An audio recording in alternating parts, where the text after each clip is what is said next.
يا أيها النبي الله والكوكب الدري الله يا أيها النبي الله والكوكب الدري أنت إمام الحضرة سلطانها الغيبي أنت إمام الحضرة سلطانها الغيبي يا أيها النبي الله والكوكب الدري الله يا أيها النبي الله والكوكب الدري الله أنت إمام الحضرة سلطانها الغيبي. Assalamualaikum warahmatullahi wabarakatuh.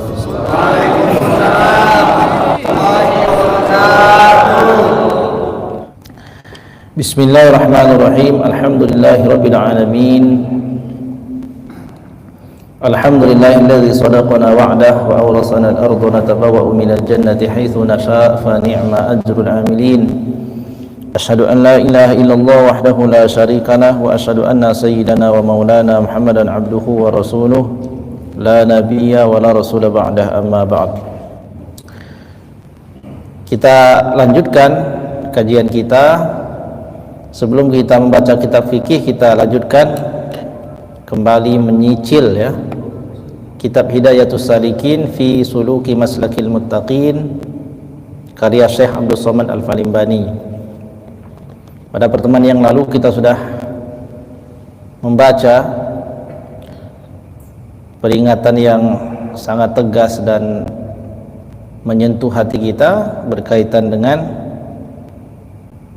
jenis daripada niat-niat seseorang dalam menuntut ilmu. Dunia ini barangkali dikatakan panjang, itu kalau pembandingnya sedikit. Orang yang berumur 100 tahun akan dikatakan umur yang panjang. Kenapa? Karena pembandingnya yang sedikit. Jadi orang tuh umurnya panjang 100 tahun. Kenapa? Ya karena pembandingnya itu 60, 50, 70. Atau orang itu umurnya 200 tahun masih dikatakan umurnya panjang. Oh panjang sebab pembandingnya hanya segitu. Nah itu. Tapi akhirat ini itu tiada bandingannya, kekal abadi, tidak ada batasnya lagi. Maka kalau dunia dibandingkan dengan sesuatu yang pendek, umur 100 tahun dibandingkan dengan umur yang pendek, itu akan berkata orang bahwa umur seorang itu panjang umurnya. Tapi coba berapa usia manusia tertua di dunia ini? Kalau zaman hari ini mungkin tidak sampai 200 tahun. Barangkali ada yang 150 tahun. Tapi coba bandingkan 150 tahun itu dengan tiada batas. 150 tahun itu akan semakin sedikit artinya bila dibandingkan dengan 1000 tahun. Semakin kecil lagi dia artinya kalau dibandingkan dengan 10.000 tahun. Akan tambah kecil lagi bila dibandingkan dengan 1 juta tahun. Ini umur yang 100 tahun, 50 tahun maksimal tadi itu dibandingkan dengan sesuatu yang memang tiada batasnya. Yang dikatakan bandingannya akhirat itu, andai satu hari di akhirat itu dibandingkan dengan dunia, maka sama dengan 1000 tahun di dunia. Jadi andai ada orang disiksa nanti di akhirat satu hari, maka ia akan merasakan sebagaimana susahnya disiksa selama 1000 tahun. Jadi sudahlah, nggak usah terlena dengan dunia itu. Kita cari dunia sebanyak-banyaknya silakan, tapi itu bukan untuk melalaikan, tapi justru untuk menjadikan kita ini betul-betul punya sahab dan punya modal untuk melaksanakan suatu perjalanan yang panjang itu. Nah, menuntut ilmu ini adalah perkara yang sangat berharga. Dapat nggak dapat, duduk di majelis ilmu itu mulia dan menjadi sebab orang diampunkan oleh Allah Subhanahu wa taala. Dalam bait inilah kita akan membaca Bismillahirrahmanirrahim. Qala al-muallif rahimahullahu taala, nafa'anallahu bihi wa bi'ulumihi fid dharain amin. Wa in kanat niyatuka, dan apabila niatmu itu, maknanya kita masih dalam bab ilmu ya, nanti bab dalam menuntut ilmu. Jika niatmu dalam menuntut ilmu itu, wa qasduka bainaka wa bainallahi ta'ala, dan tujuanmu di dalam mencari ilmu itu hanya antaramu dan Allah saja. Maknanya kita yang berusaha, tujuan kita Allah. Kita berusaha untuk ilmu ini, tujuan kita Allah, bukan tujuan yang lain. Bukan hasil dari ilmu itu berupa penghormatan dari orang lain, bukan hasil dari ilmu itu berupa kemampuan orang untuk mengajar. Itu hanya bonus saja. Tapi tujuan itu beda dari itu. Tujuan orang dalam menuntut ilmu itu hanya dirinya dan Allah Subhanahu wa ta'ala. Maknanya ini merupakan upaya. Tidak lain ketika orang itu menuntut ilmu, tidak lain kecuali ia melaksanakan perintah Allah dan perintah Rasulnya. Jadi ia taat kepada Allah dan Rasulnya, Allah Subhanahu wa ta'ala dan Rasulnya perintahkan menuntut ilmu, maka ia laksanakan itu. Jadi yang pertama orang menuntut ilmu itu karena taat terhadap perintah Allah Subhanahu wa ta'ala. Jadi kita itu diperintahkan yang melaksanakan. Nah, ketika tujuannya itu untuk melaksanakan perintah Allah Subhanahu wa ta'ala dan tujuannya itu dalam menuntut ilmu itu agar mendapatkan ridha Allah Subhanahu wa ta'ala, hanya dirinya dan Allah lah yang menjadi, maknanya tidak ada tujuan yang lain kecuali itu. Meskipun di tengah perjalanan Allah berikan kemudahan-kemudahan melalui ilmu, itu bagian kecil dibandingkan dengan apa yang telah Allah siapkan nanti di akhirat bagi orang-orang yang ikhlas dalam mencari ilmu itu. Wa in kanat niyatuka, dan apabila niatmu itu, wa qasduka, dan tujuanmu dalam menuntut ilmu, bainaka wa bainallahi ta'ala, hanya antaramu dan Allah Subhanahu wa ta'ala saja, min ta'allumil ilmi, daripada proses engkau menuntut ilmu itu, al hidayata, yakni engkau ingin mendapatkan hidayah, duna mujarradir riwayah, tidak hanya ingin mendapatkan riwayat saja. Jadi kita ini dalam menuntut ilmu, umpama kita belajar hadis daripada guru kita, lalu kita dapat satu riwayat. Ini tujuan, salah satu tujuan menuntut ilmu. Jadi tujuan kamu menuntut ilmu apa? Kalau menuntut ilmu fikih, yang ingin tahu hukum fikih, benar nggak tujuan itu? Benar. Tapi ketika tujuannya hanya itu, dicela. Tujuannya itu selain daripada orang mendapatkan yang ia cari, yakni tahu tentang hukum halal dan haram, tapi lebih daripada itu, ia ingin mendapatkan hidayah dari Allah Subhanahu wa ta'ala. Sebab banyak orang yang punya pengetahuan tapi tidak dapat hidayah. Banyak orang yang memiliki ilmu pengetahuan, barangkali dia sudah tercapai tujuan yang pertama ini. Dia datang ngaji Quran, tujuan ingin baca Quran, dapat dia. Kita ingat kisah zaman dahulu, orientalis yang hafal Al-Quran. Dia sudah dapat tujuannya hafal Quran, tapi dia tidak dapat hidayah dari Allah Subhanahu wa ta'ala, mati dalam keadaan kafir padahal hafal Al-Quran. Kita ingat siapa namanya? Snoop Horgren. Jadi kita tujuannya bukan itu. Tujuan kita selain dari kita mendapatkan riwayat, mendapatkan ilmu daripada hasil kita belajar ini, lebih tinggi daripada itu tujuan kita mendapatkan hidayah. Kita kenal dengan Allah Subhanahu wa ta'ala, kita mengimani Allah Subhanahu wa ta'ala, kita nuntut ilmu ini karena kita melaksanakan perintah Allah dan Rasulnya. Setelah kita dapatkan apa yang kita dapatkan itu, maka niat kita untuk mengamalkan. Inilah tujuan yang benar dalam menuntut ilmu. Jika ini tujuan kita di dalam menuntut ilmu itu, fa'abshir, maka berbahagialah engkau.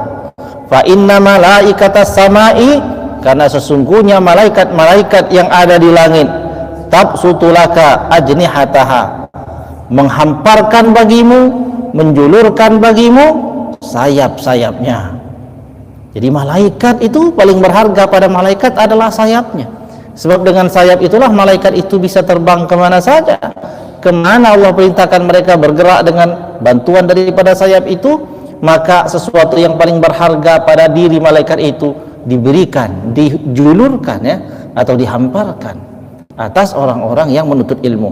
Maka berbahagialah engkau, karena sesungguhnya malaikat-malaikat yang ada di langit itu menghamparkan sayap-sayapnya, ajnihataha, idza masyaita, dan apabila engkau berjalan, wahitanal bahri tastaghfiru laka idza sa'aita, Dan ketika engkau berjalan berusaha dalam menuntut ilmu itu, dan selama di hatimu niatmu senantiasa menjadi seorang penuntut ilmu, maka segala ikan-ikan yang ada di dasar laut sekalipun, dari seluruh jenis makhluk hidup yang ada di dalam laut itu, memintakan ampun kepadamu.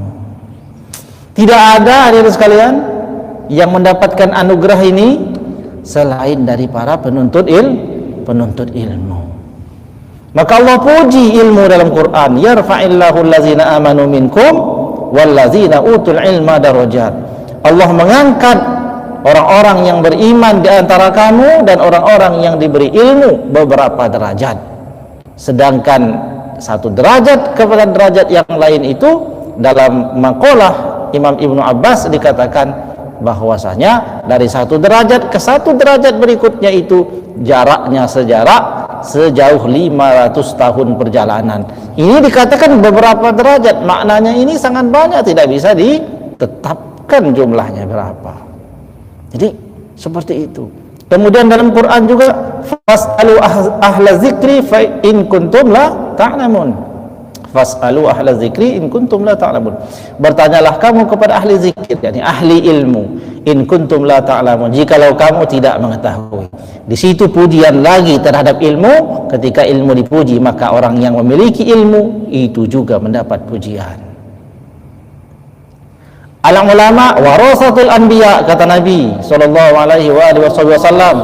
Ulama-ulama, mereka orang-orang yang mengetahui ilmu itu, merekalah pewarisnya para nabi. Jadi Nabi tidak mewariskan dirham, tidak mewariskan segalanya, tetapi Nabi itu, para Nabi itu mewariskan ilmu. Masih banyak lagi. Innama yakhshallaha min ibadihil ulama. Sesungguhnya hanya saja yang takut kepada Allah itu adalah ulama. Kita orang awam takut kepada Allah, takut sebatas pengetahuan kita, atau barangkali takut kita karena doktrin. Kita takutlah kepada Allah, alhamdulillah kalau diperingatkan kemudian kita menjadi takut. Tapi takut kita terbatas pada pengetahuan itu. Para ulama, karena dalamnya pengetahuan mereka terhadap Allah Subhanahu wa taala, seperti itulah dalamnya takut mereka kepada Allah. Jadi ilmu dipuji, ulama dipuji, wasilah mendapatkan ilmu tidak lain kecuali hadir di majelis ilmu. Maka wajarlah majelis ilmu ini, orang-orang yang ada dalam majelis ilmu itu dibangga-banggakan Allah Subhanahu wa taala di hadapan para malaikat. Nah, bayangkan nih, nggak ada lagi yang lain yang dimuliakan semulia ini. Meskipun banyak ragam daripada amal ibadah itu yang mulia, kalau dia ikhlas kepada Allah, tetapi tidaklah bisa menyamai apa yang dimuliakan terhadap ilmu itu. Maka tidaklah mungkin hadirin sekalian sesuatu yang dibesar-besarkan atas pujiannya itu tadi mudah didapat. Kuncinya di sini. Tujuannya adalah menuntut ilmu.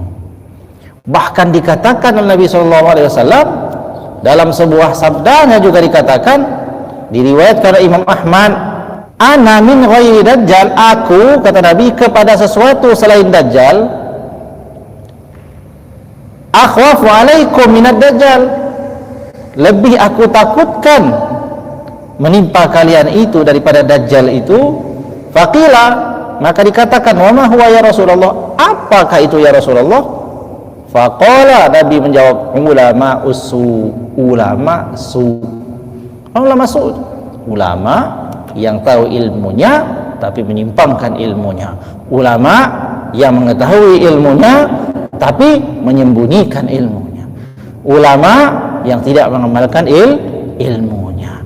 Jadi di suatu titik yang benar dia diangkat mulia, tidak ada yang mengalahkan kemuliaannya, tapi ketika tergelincir itu pun sangat membahayakan. Lalu bagaimana kalau begitu? Kita nggak usah tuntut ilmu saja kalau gitu. Nah, dikatakan dalam kitab Al-Fawaid Mukhtarah itu, orang yang nggak menuntut ilmu karena takut dosa kalau tidak mengamalkan, mendapatkan dua dosa. Dosanya tidak belajar dan dosa tidak mengamalkan. Jadi berusahalah kita ini semangat dalam menuntut ilmu, kita khusyuk, kemudian kita syukuri.